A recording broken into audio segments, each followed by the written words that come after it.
जो super tankers में oil Iran ने एक्सपोर्ट करना शुरू कर दिया है। 20 लाख बैरल एक टैंकर के अंदर करके वो एक्सपोर्ट करना शुरू हो गए हैं।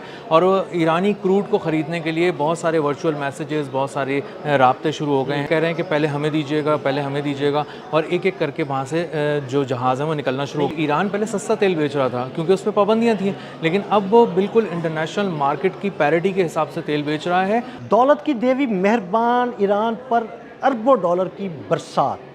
तेल ख़रीदने के लिए ऑयल टैंकर्स की लाइनें लग गईं। ईरान अमेरिका मुज़ाकरात की बातें सामने आने के बाद ईरान पर अरबों डॉलर की बरसात होने वाली है। इस बारे में अज़हर अली ख़ान से बात करते हैं। अज़हर भाई, कई साल से पाबंदियों का शिकार ईरान, अब ऐसा लग रहा है कि जैसे उस पर दौलत की बरसात हो रही है, ऑयल टैंकर्स की लाइनें लगी हुई हैं। क्या सूरत हाल है?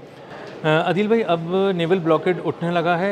अमेरिका का बहुत ज़्यादा नरमी हो गई है और अब किसी तरह की भी आबनाए हुर्मुज़ के करीब कोई टेंशन नहीं है। और इसी वजह से जो सुपर टैंकर्स में ऑयल ईरान ने एक्सपोर्ट करना शुरू कर दिया है, यानी सुपर टैंकर का मतलब ये है कि 20 लाख बैरल एक टैंकर के अंदर करके वो एक्सपोर्ट करना शुरू हो गए हैं। और ईरानी क्रूड को ख़रीदने के लिए बहुत सारे वर्चुअल मैसेजेस, बहुत सारे राब्ते शुरू हो गए हैं और अब ममालिक लाइन में लगे हुए हैं और कह रहे हैं कि पहले हमें दीजिएगा, पहले हमें दीजिएगा, और एक एक करके वहाँ से जो जहाज़ है वो निकलना शुरू हो गया। लेकिन ऐसा क्यों? क्या वो सस्ता तेल मिल रहा है या इंटरनेशनल मार्केट के रेट के मुताबिक मिल रहा है? नहीं, ये बहुत ही एक हैरानकुन बात ये है और अच्छी बात भी है कि ईरान पहले सस्ता तेल बेच रहा था क्योंकि उस पर पाबंदियाँ थी, लेकिन अब वो बिल्कुल इंटरनेशनल मार्केट की पैरिटी के हिसाब से तेल बेच रहा है और उसके पास लेने के लिए लाइनें भी लगी हुई हैं क्योंकि उसका क्रूड ऑयल जो है वो बहुत सारे ममालिक को चाहिए।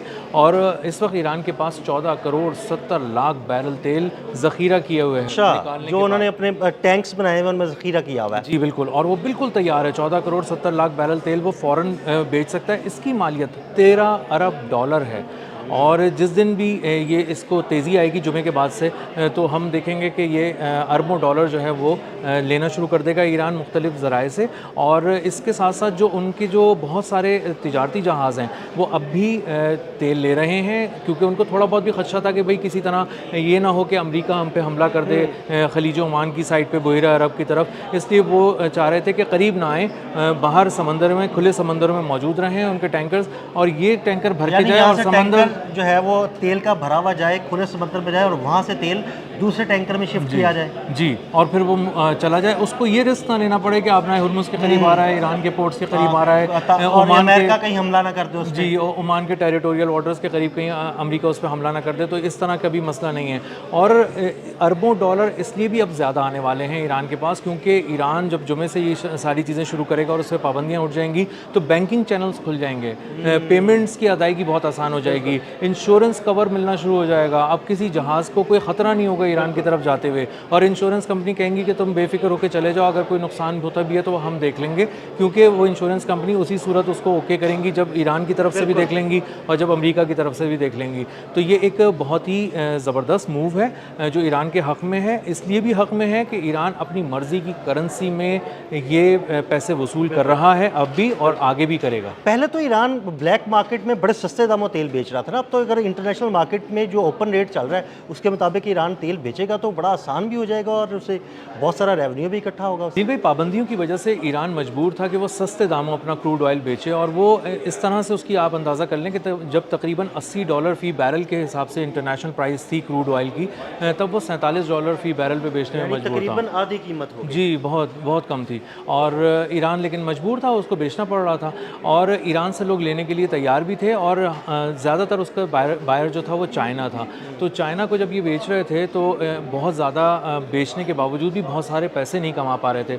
अब ये मामला है कि अब ये इंटरनेशनल प्राइस पे बेच रहे हैं। जंग के दौरान भी इन्होंने बेचा है, धड़ल्ले से बेचा है, डंके की चोट पे बेचा है, और कह के बेचा है कि हम इसी प्राइस पे बेचेंगे, $110-120 तक जहाँ भी उसकी कीमत जाती रही वो उसी के साथ साथ उस प्राइस को चेंज करते रहे, बायर्स के साथ नए माहदे करते रहे, और खुले समंदरों में भी अपना ऑयल उन टैंकर्स में डालकर उनको भेजते रहे। तो अब पूरी दुनिया जो है वो अब ईरान से बात करेगी क्योंकि उसको ये भी अंदाज़ा है कि अब सिफारती दबाव नहीं होगा, अब सैंक्शंस नहीं होंगी, तो अब हम ज़्यादा आसानी से ईरान से बात भी कर सकते हैं, बैंकिंग चैनल्स के ज़रिए भी जा सकते हैं, और अपनी मर्ज़ी की जो करेंसी है, जो ज़ाहिर ईरानी करेंसी है, उसमें वो पे करेंगे या फिर वो क्रिप्टो करेंसी के अंदर पे करेंगे। तो पेट्रो डॉलर को एक बहुत बड़ा झटका लगने वाला है और ईरान के ख़जाने बहुत तेज़ी से भरने वाले हैं। अच्छा अज़हर भाई, भारत बड़े सस्ते दामों तेल ख़रीदा करता था ईरान से, अब अगर पाबंदियाँ हट जाती हैं तो भारत को भी इंटरनेशनल मार्केट में जो ऑयल का रेट चल रहा है उसी हिसाब से ईरान से तेल ख़रीदना पड़ेगा, तो भारत की मीशत पर भी बड़े नेगेटिव असरात पड़ने वाले हैं। जी बिल्कुल, भारत की मईशत पर नेगेटिव असरात पड़ने वाले हैं और पाकिस्तान की मईशत पर बहुत अच्छे असरात पड़ने वाले हैं। उसकी वजह ये है कि भारत की गद्दारी और पाकिस्तान की वफादारी और खुलूस, ये दो चीज़ें इस जंग में बहुत ज़्यादा नोट की गई हैं।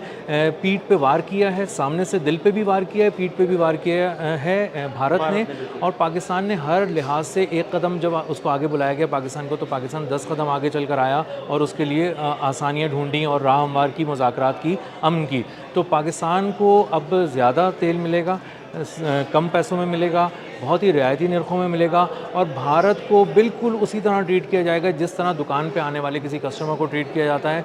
जो वो पैसे देगा उसी तरह उसको मिल जाएगा, और भारत को अब अंदाज़ा होगा कि उसको जिस तरह की थोड़ी बहुत रियायत कहीं मिल जाती थी ईरान से, अब वो नहीं मिलेगी। यानी पाकिस्तान को इंटरनेशनल मार्केट में जो ऑयल का रेट चल रहा है उस रेट के हिसाब से थोड़ी बहुत रियायत भी मिल सकती है और थोड़ा सस्ता तेल भी मिल सकता है। सस्ता तेल भी मिल सकता है दिल भाई, और फ्रेट चार्जेस भी जो हैं वो बहुत मुनासिब हो सकते हैं पाकिस्तान के लिए, तो वहाँ से भी थोड़ा असर पड़ सकता है। इसी के साथ साथ जो लैंड रूट्स हैं हमारे, वहाँ से भी तेल आ सकता है। तो इसलिए पाकिस्तान के पास तो कई ज़राए हैं, और उसके साथ साथ पाकिस्तान की दोस्ती पहले से ज़्यादा गहरी और मजबूत हो गई है ईरान के साथ। ईरान ने बहुत अच्छी तरह परख लिया है पाकिस्तान को, तो उसके बाद ईरान बहुत सी आप कह लें कि आसानियाँ देगा, रियायतें देगा पाकिस्तान को, और जिन ज़राए से भी पाकिस्तान ट्रेड करना चाहता है उन ज़राए से वो ट्रेड करेगा। और ईरान के रूट को इस्तेमाल करके पाकिस्तान की जो तिजारत है ये ताजिकिस्तान के रास्ते और दीगर वस्त एशियाई रियासतों से होती भी फिर यूरोप तक भी जा सकती है। अच्छा अज़हर भाई, खित्ते में जो इस वक्त तेल की तिजारत है वो डॉलर पे चलती है, जिसे पेट्रो डॉलर कहा जाता है,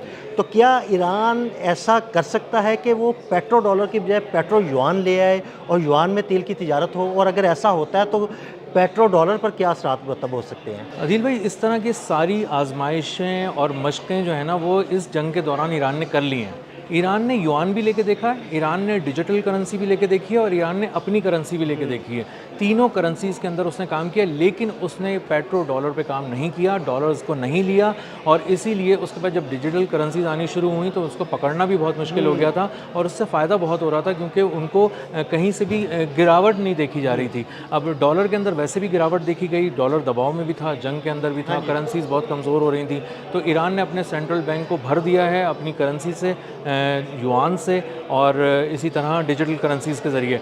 और आइंदा उसने तय कर लिया है कि आप या तो युआन में बात करेंगे हमसे, या आप डिजिटल करेंसी बिटकॉइन वगैरह में बात करेंगे, लेकिन ये तय है कि अब कोई भी करेंसी दुनिया की ले ली जाएगी, डॉलर नहीं लिया जाएगा, और डॉलर को वो यकसर डुबो चुके हैं खलीज फ़ारस में। बहुत शुक्रिया अज़हर भाई। अज़हर भाई ने इस सारे मामले पर बड़ी तफसील के साथ रोशनी डाली।